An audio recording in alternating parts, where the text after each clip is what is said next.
What is going on, guys? How are you doing today? And today we're going to be doing a review. And what you see in front of you is the Signature 10 by SoundCraft. Smash that like button because we're going to get into it. Traptendo. Okay, so I'm not going to really talk this much, this review. We're going to do a sound test, let everybody, judge off, how you feel about this. And then I'll weigh in at the end. I'm going to go into that. So I have my Electra, my cord Electra up here, and we're gonna press play.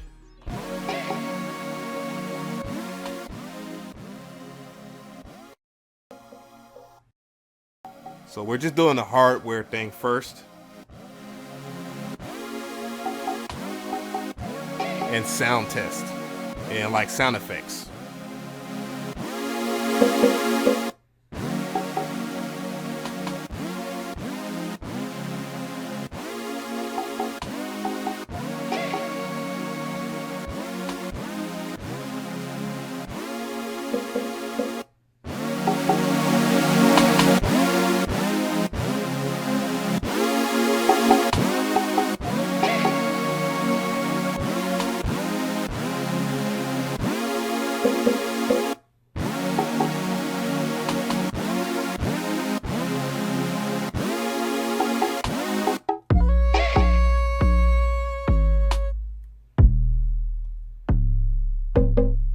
Let's test out some of the effects. So this section right here, that is your effects section, the blue. Everything that's in blue, all the knobs are pretty much color coded so that you know what is what. You can route anything through the auxiliary 1 and 2 through your speakers. Your out for your computer is 9.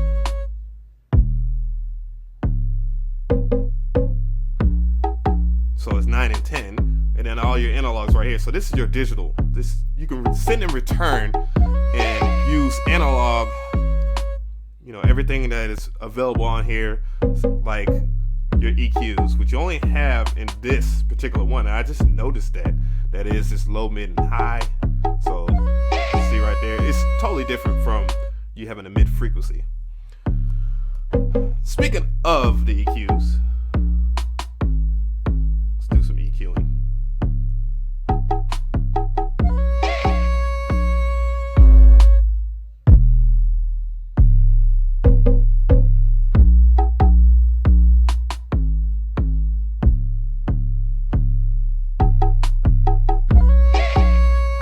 As you can see, you have a peak, you have a mute, and you also can run them through headphones and mix and send them through this button right here. So I'm gonna mute it again so you can't hear my headphones now. That's the red buttons. Those again, these send to your headphones.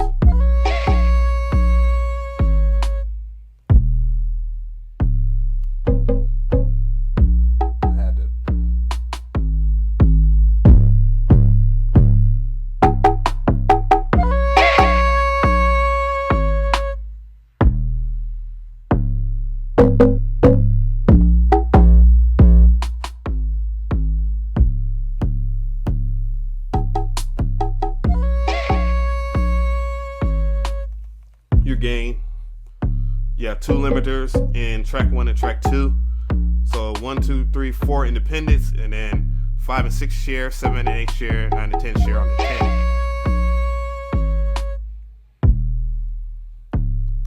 Some effects.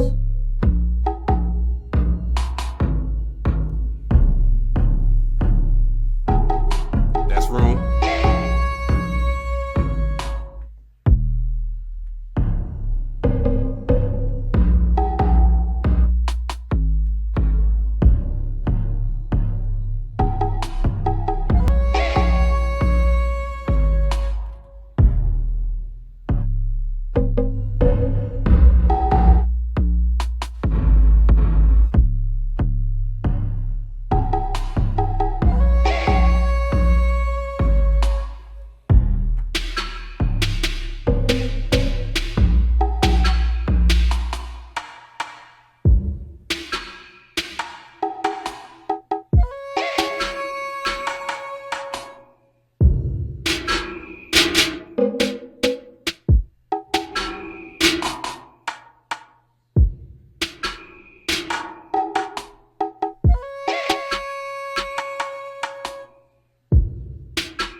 dry, wet.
We're going to try and find a good place for this saw lead.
One thing I did notice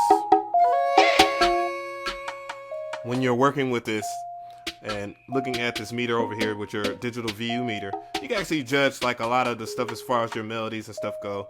You know, if I was to take out like the drum line, the preliminary drum line, I could see what is distorting what. As you see the peaks right there. You also have your peaks right here, so you actually adjust things like maybe the congos might be too loud. Go get to those congos, turn it down on here. Turn them up.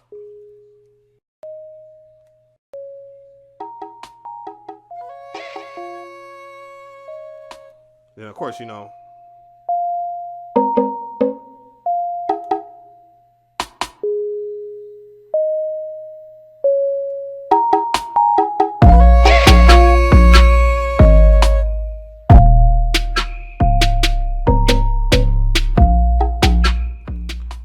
it's a lot of work. It could be a lot of work, but it's also rewarding. It's fun. It's really fun to mix. And that's what I think the Signature 10 takes the best part about it, is that it's so fun to mix with. And, you know, the sheer fun factor of that is just undeniable. But, you know, what about certain things about this machine in particular? So, you know, as I talk about this, All right, once again, you do have your faders. They can be set pre and post, so you can do whatever you want. You can, matter of fact, track number 9 and 10 on the PC. Well, on this version, the Signature 10 is your master out for your computer. So if you turn that up or down or whatnot, you'll get stuff that is coming straight from the USB. It can also be sent in return again, and you can use these features right here and print however you want it into your DAW or your recording device of choice. And you have all your analog there. Again, the EQs. What I want to talk about is the quality of the EQs. They are supposed to be Sapphire EQs, asymmetrical, and they are. I mean, no knocking it. For the matter of fact, like, one of the enduring things about it is the fact that you get a true bell shape, and then you get a narrow when you boost, and then you get a narrow cut when you attenuate. So that is very good. The first two tracks, again, the limiter itself is another big boy group, which is DBX. Sounds good. The way it works is that you just engage the button on one of these two channels, and once you dial in the gain, gain reduces. So that's how that limiter works. And you also have high cuts here, and you probably can't see that, and I'm going to go ahead and make sure that you guys get a good gander at that. You have high cuts in the back here. These high cuts are very, very good. If I was to go ahead and play the track again, just the bass, and I'm gonna cut. See, I cut out that. And a good surgical thing to do is, in track 4, add the bass back in. You get a sharper bass.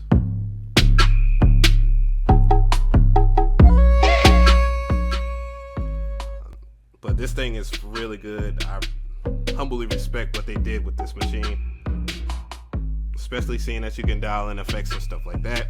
And they're all analog built-in effects, so you have a greater chance of seeing how fantastic this would be.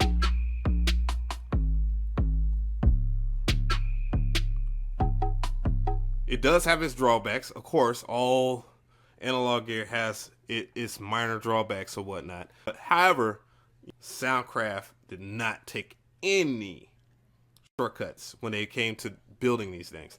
However, and that comes to the pricing here, and the pricing is $300. So, it's really good. Of course, I'm working on the PC, so there's teensy little things that I feel like this console is causing issues for in terms of the drivers, because it's not control compliant as in plug and play and it will work immediately. They have separate drivers for the Windows version. Now, the Mac version is a different story because I did not see any drivers set out for that version. So it's probably control compliant for them. I don't know how that works. Usually control compliant means control compliant. But, the drivers are good. There's some iffy issues in terms of my MIDI controllers and USB, but I have many USB hubs and all that. So, I can charge that to the game to me. Speaking of the USB, as you can see in the back here, and I'm going to get a little close up, it has a USB in the back. And you can use that to charge your phone or use a light like moi. I'm using a light. So yeah, I'm using a light, and that makes things a teensy bit better when I'm mixing at night. See the light there? You can get that off of Amazon or eBay. That has USB power. Do not use that for. That's not a USB hub for like data transfer and all that. Don't do that. Goodness gracious, don't do that. Yeah. But yeah, overall, I really do think this is a pretty good miniature console. The 22, I would love to have the multi-track version of this, but there is no multi-track 10. There's a 12, and this thing is this is pretty big, and the 12 be too big for my current setup.